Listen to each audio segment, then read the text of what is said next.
Welcome to the IoT podcast show. I am your host, Tom White. Today we are joined by Musstanser Tinauli. Musstanser is the CDO and board member of HAYK. Musstanser is also the founder and CEO of Fori Incorporated. As a multiple times founder, entrepreneur and speaker, Musstanser is a prominent figure within IoT. Set up innovative businesses, spreading the awareness of IoT as a solution for global challenges such as climate change. And we're very pleased to have you on the show. Thank you for joining us, Musstanser. Thank you very much. Thank you for having me, Tom. It's a pleasure. You're very, very welcome. Musstanser, do you want us to start by explaining, obviously, your background in IoT, and currently what you do within HAYK and Fori? Oh, absolutely. Usually it can take me a while to explain what the things I've been doing over the years. We'll try and keep it brief. Okay. Well, so I have a PhD in design and innovation. I started my career as an IT guy, and I slowly did my transition into more of design. Because I believe to really make something powerful happen, you have to understand both sides of things. What is the real user perspective and what technology can do? More than quite often what happens is, technology takes over and then you need to learn technology to achieve a simple task. I believe technology has to be invisible, so it actually helps users solve something. So my quick background would be, so as I said, I'm a PhD in design from Italy, and one of the world's first projects that I did focusing on IoT was in MIT. We did a project called Trashtrack. So we literally track people's garbage. So the idea was, what happens when you throw things away? They're out of sight and out of mind. What if your trash could talk back to you? What behavioral change would it make on you as an individual if your trash or whatever you throw away would talk to you? And we can do an example later on. And that's where it really began for me, to focus on cities, smarter cities, and all these big tech companies in a way, like IBM, Cisco, they have all been focused on cities. Okay. And we can talk about why cities are important. I do have a slightly different narrative from just the focus on cities. Okay. I think it's important to focus on people, but we can come back to that again. Yeah. So I'm curious about Trashtrack, right? So you did this at MIT whilst you were studying, is that correct? Oh, no. So I was doing my PhD, but I was invited as the project lead to go join Sensible City Lab. This was about 10 years ago. Okay. So we were literally the first in the world to create an application that presented the power of IoT. Sure. And what was the aim behind Trashtrack? So obviously you wanted to track where it went afterwards, but what were you hoping to achieve, and how was that built?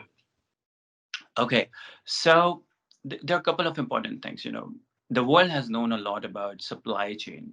Everything about how things are created, but we still know very little about end of life cycle. So you do not know what happens to your laptop or your computer or your phone when it's thrown away. So tracking the afterlife journey of an object is essential to create a circular economy happen. So this was one of the core ideas of, if we know that where is something that you can go pick it up. We were approached by companies like Walmart. They wanted to know where all the plastic bottles go. Because if they knew where they were, they can actually go and grab them. I'm sure I'm sure the listeners know about, this island of plastic that has gathered because of how the current is in the ocean in a certain point. But if you knew how things were moving, you could go and do something about it. So that was the primary idea. Okay.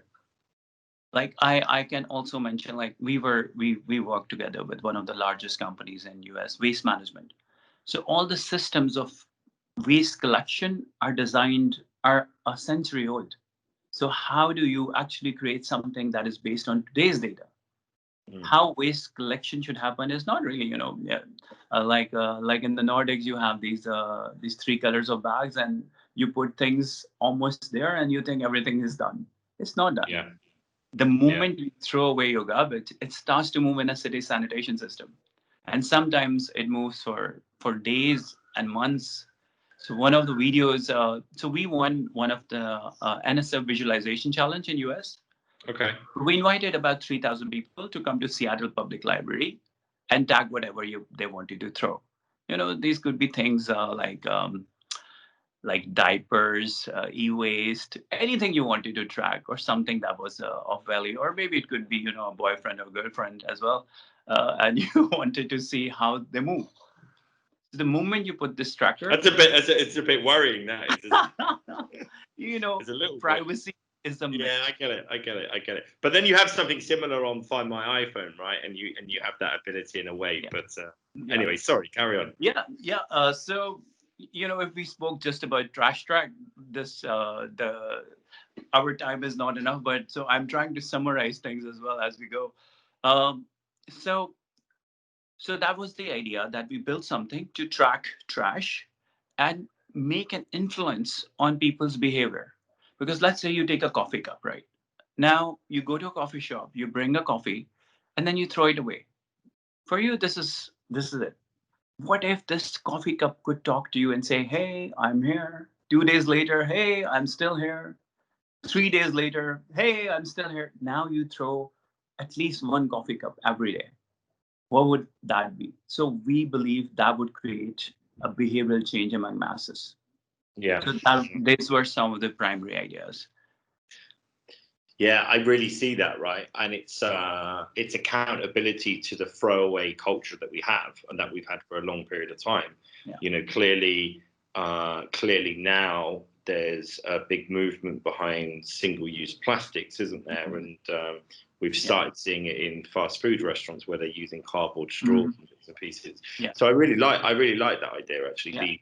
The accountability aspects of saying, I'm still here, I'm still gathering, and now I've got my buddy with me, right? And then there's a whole collection of us. Why don't you use a reusable cup, right?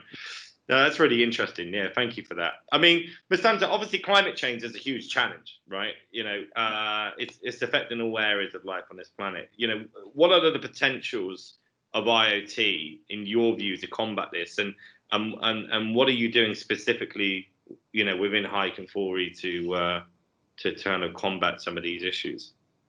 Okay, so the first thing first is, if you really wanted to go out there, and now we hear a lot of talk about circular economy as well.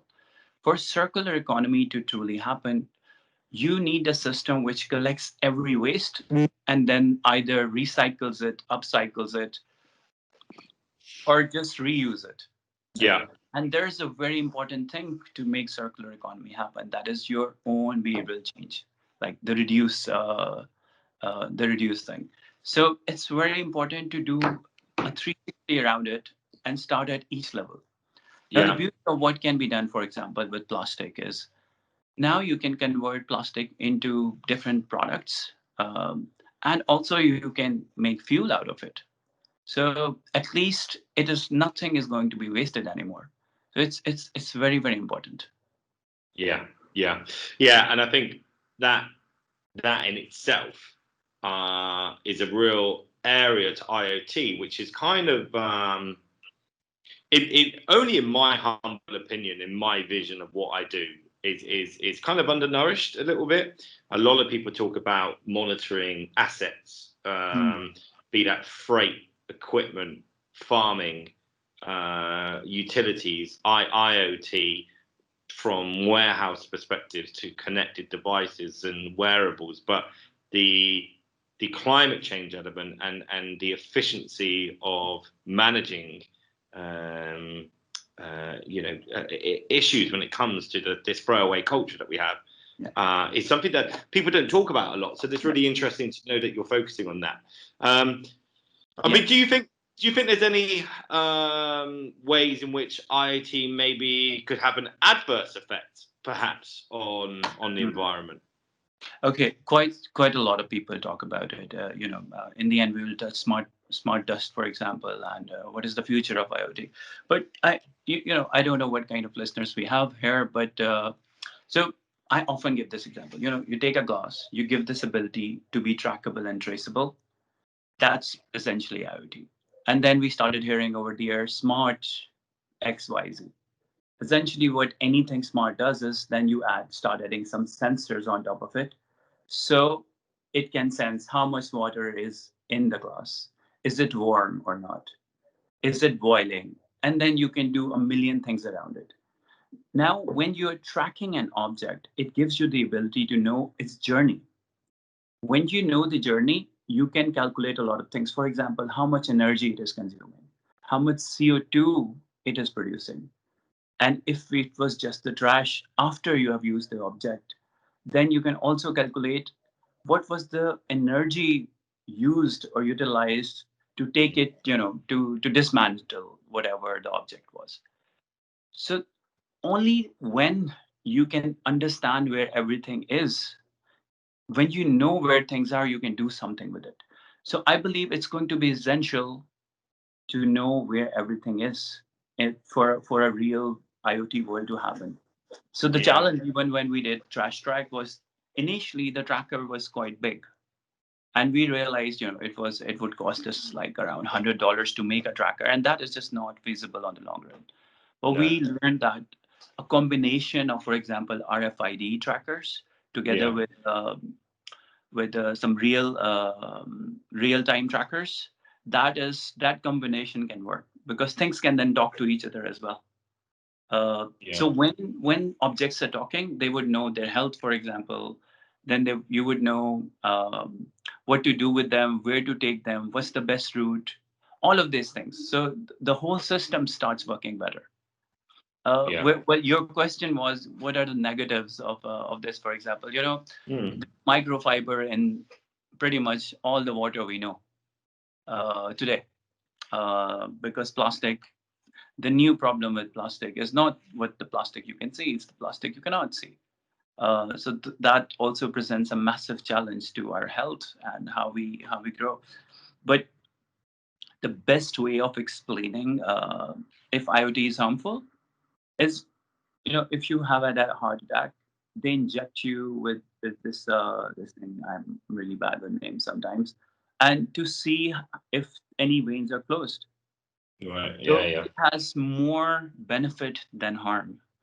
Absolutely. And I think it's an interesting question that I asked you, right? Because obviously there's loads of benefits. Sometimes it's nice to know about the adverse side of this, if there ever is. You've mentioned a couple of times about what type of listeners that we have, right? And I think to answer that succinctly, at the moment we have a lot of technical people listening in, people, previous guests, and people are aware of that. But the aim really is to get across in layman's terms the benefits of IoT to the everyday person on the street, and what that really means. And I guess, given what you're doing within your businesses and your position, how can we make people more aware of IoT solutions and promote change towards a more sustainable way of life? What do you think that we can do in order to promote this further? I think one of the most important things to realize is that Europe alone, creating any smarter solution for Europe alone is just not enough. You have to take the emerging economies, South Asia, Southeast Asia, all together in this.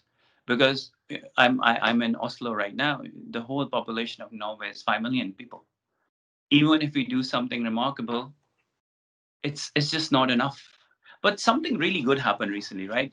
Well, I'm really sad about COVID, but it did show us something really powerful that we can change overnight. Yeah. I think that is one takeaway we must take from COVID. We knew this is the only solution. The next day, everything was shut. We saw clear rivers, really clean environment. The AQI improved around the world. In cities like Bombay and Karachi and Islamabad even, it was just so clear. So this was one important recognition that we can change given we know we have no other option. Environment is a massive crisis. And the air would not be, if you look at any of the apps which are out there to see the world AQI, so many cities in the world, it's just not breathable. It's beyond red. So it's important. I think people only change when they know there is no other option. they need to know how important it is. Well, I hope Americans would be joining the Paris Agreement again, right? Uh, about emerging economies, I think it's important that the Western world, or let's say the more advanced world rather, they help the emerging economies not to make the same mistakes again. We Yeah. all know with the advent of industrialization, everything changed. We started consuming much more. We started creating much faster, but that had a negative impact on the society because we transformed from need-based to want-based society. Now with IoTs and the ability of tracking and tracing everything, taking everything to a model where we don't need to own anything anymore. I think now where the technology is, for the first time in the history, we can reverse the whole negative impacts of industrial revolution. It's a bold statement, but Yeah. potentially. I mean, I agree with you, right? And I think it's all very well and good, Western countries adopting solutions and what have you, but it's the emerging economies and areas of let's say like a lower GDP, right? Countries that may not be as forward thinking in terms of technology solutions that really need to adopt. We had someone on the show recently that was saying that in general, cellular connectivity is only 25% of the world, right? Yet I'd never think that myself, right? I've had mobile phones since I was 16, 17 years old. So for me, it's just normal. So I think you're right in saying, you're in a beautiful country in Oslo, but again, it's a blip really in the whole scheme of things, isn't it? Right? And it's until that widespread adoption really comes in and people can understand what solutions can do for them, that it really becomes changing. Yeah, absolutely. And I never answered you what I do, right? So the first startup, the first bigger startup, I would say, I've failed quite a lot of times, but Fori was the first thing that I really launched and that got some scale. And the reason why I did Fori, I was again living in Oslo. I moved back to Pakistan because I said, okay, I really want to focus on creating smarter cities, sustainable livelihoods. But if I do it in Norway only, it's just 5 million people. Even if the whole country adopts whatever we build, the impact is just not there. You do something like that in a country like Pakistan or any emerging market, the impact is massive. I went back and there was just so many, even today, as you were saying this number, half the world is still offline. Here we are talking about IoT and what it can do. But the fact is, people do not have access to internet.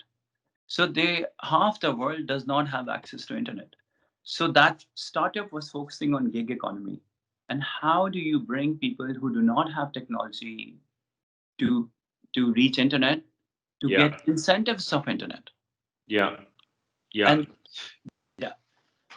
so it's massive. It's very important to recognize these small things. And with the current startup that we also recently closed a raise on more than $1 million. It's focusing on transportation mobility really, and mobility is one vertical that really excites me a lot. It excites me because mobility can go 100% circular from tomorrow. And one of the reasons you can really do this is the power of IoT. I would love to explain why I say that. So there are these several devices. Actually, every car now has some kind of a GPS device in it. You add few features to it, like open door, close door, get basic telematics, and you have a smartish car. Now you can also install some kind of third-party box to a car and still get access to opening doors, closing doors, or sharing the car with someone else.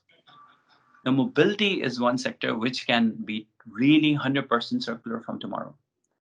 Now, there are very interesting facts around this. Cars stand idle 90% of the time. Cars going, in urban city centers, when you drive around looking for parking, you are a direct reason for creating a traffic congestion or a jam from 35 to 50% of the time. So it is massive. So it is critical to start interlinking how you think about mobility altogether.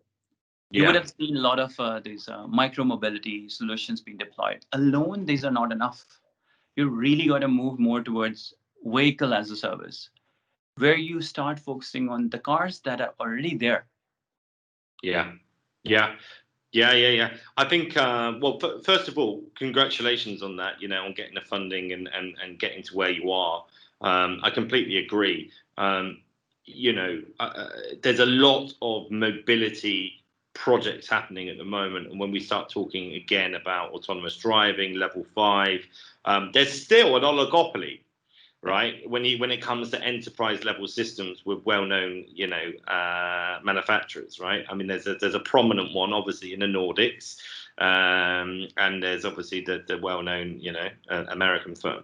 But I think, there really is a chance to change this and to impact and make something happen quite quickly with that. So that leads me really on nicely, to my final question, really, in the show today, Musstanser. We often ask people this same question, but it's really interesting to see what the perspectives are from different people. But what is your vision for the future, specifically in HAYK? Where do you want to go? What do you want to do? And why should people take notice? Look, so we have been trying to solve mobility in different ways. My starting point of talking about mobility is Ford, really. Many years ago, Ford said, if I asked people what they wanted, they would have said faster horses. I start my thinking, I'm a design thinker. I consult on that. So whenever I'm posted or given a question, I say, what would have Ford said about mobility today? Which is the non-obvious solution. What we are focusing on right now, we have a major goal. Our goal is not just to make cars smarter. That is not what you're solving here. Our goal is to end traffic congestion in the cities. Now, how could you do that? Now it's almost a proven fact that when you make one car shareable, any car shareable, it replaces up to 10 cars. Number one. Number two, when you park a car anywhere, it takes about 300 square meters of space. Now, you don't only park the car at one spot, you park the car at home, at work, and when you go to utility store. This is the space you're wasting in an urban city center, which is very expensive and very important. Yeah. And thirdly, when you're talking about sharing your cars, the whole concept of a secured community also comes in. There are cities like Berlin where Uber is banned because of security risks. So how can you overcome that and give people this ease that they can share their cars? So that is kind of the challenge we are solving, and we really want to go hyper local in this. When I say hyper local, city level deployment is not hyper local. It's really when you, for example, you launch with one company which is there in 9 countries, you launching in 20 cities, 40 buildings. That's the level where you have to go to make this happen. So we really hope to contribute towards that and scale very quickly. Do you know what? And I'm confident, given your background and your passion behind this, Musstanser. I think you'll be okay, and I think you'll be able to do it. So good on you. But look, it's been a pleasure having you on the show. I really appreciate it. It's a little bit different to talk about the start of it about climate change, right, and the sustainability element to IoT. Something for me, it's quite dear to my heart. So it was really nice to learn about that, and of course about HAYK. So thank you very much for coming on. We really appreciate it. My pleasure. Thank you for having me. And the last word before I go, the future of IoT is quantum sensors. That's the level where you are going to go as the world moves forward. Thank you so much, Tom. Have a great day. You too. Thank you, Musstanser. Bye-bye. Bye-bye.